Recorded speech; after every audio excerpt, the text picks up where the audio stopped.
last year and early this year, the Pelicans were one of the most boring teams to watch in the NBA. Mostly because last year the NBA forced a bunch of Pelicans primetime games on us. And the worst part is that Zion Williamson wasn't there for half of them. And this year, early this season, the Pelicans were still in a lot of primetime games. And Stan Van Gundy wasn't using Zion correctly. They had one of the worst pace in the leagues. They were one of the slowest teams in the NBA. They have moved up significantly from them. But if you were to watch Pelicans games early in the season, it was a lot of Zion being the roller in pick and roll situations, playing on the low block. Whereas now you see Zion have a new and improved role where he's more of the ball handler.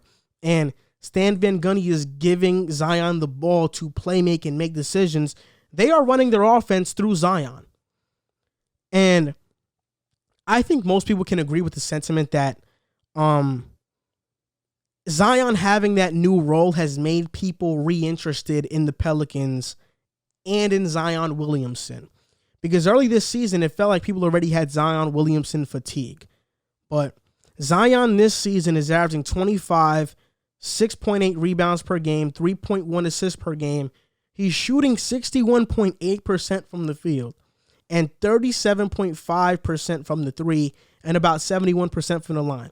He's not taking many threes, so let's not really, look too into that three-point percentage. But versus the Blazers, he had a career-high 36 points. He was dominant. I mean, Zion was dominant. I was watching the game, and I felt bad for Robert Covington. I felt bad for Dame because there were times where Zion took Dame to the basket. I felt bad for anybody trying to guard Zion Williamson because Zion Williamson was unstoppable. He is a freight train.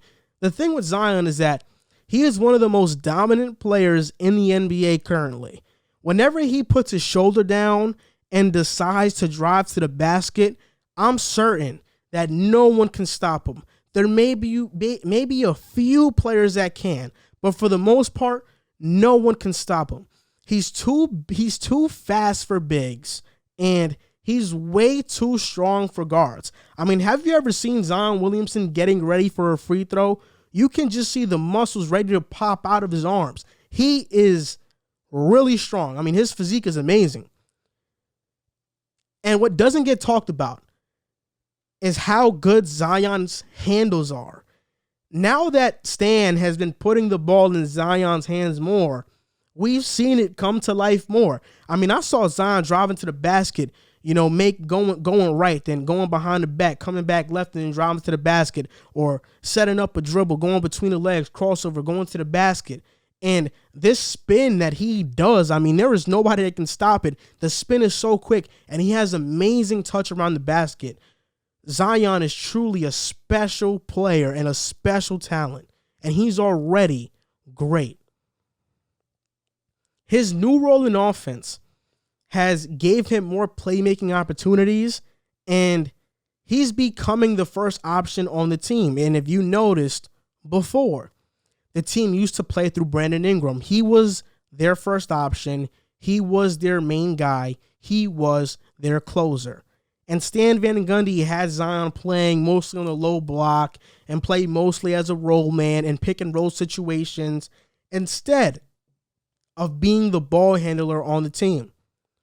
But now he's in the opposite end of those situations. He's handling the ball more. He's getting screens. He's taking on that lead kind of guard role. And overall, Zion's new role is unlocking Zion's true potential, and it's making the Pelicans better overall. Most of the games that the Pelicans have lost this season have been really close and also have been really high scoring. It's mostly due to their defense. J.J. Redick is a defensive liability. Eric Bledsoe's pretty good defensively. Lonzo's pretty good defensively. B.I. is kind of a defensive liability at times.